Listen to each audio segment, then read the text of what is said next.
नाज़रीन खे अपडेट कंदा हलूं। अहम ख़बर है इंटरबैंक में डॉलर तारीख़ की बुलंद तरीन सतह ते पहुंची वियो है।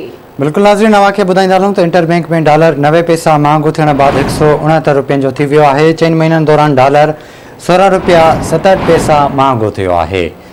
आगाह कयूं पिया इंटरबैंक में डॉलर तारीख़ की बुलंद तरीन सतह ते पहुंची वियो आहे। इंटरबैंक में डॉलर 90 पैसा महांगो थियण बाद 169 रुपयनि जो थी वियो आहे, जन त 4 महीननि दौरान डॉलर 16 रुपया 67 पैसा महांगो थियो आहे।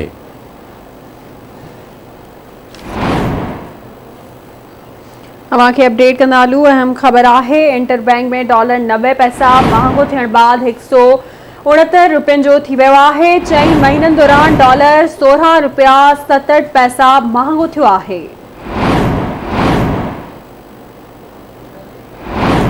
आगाह कयूं पिया अवां खे अहम ख़बर है इंटरबैंक में डॉलर तारीख़ की बुलंद तरीन सतह ते पहुंची वियो आहे।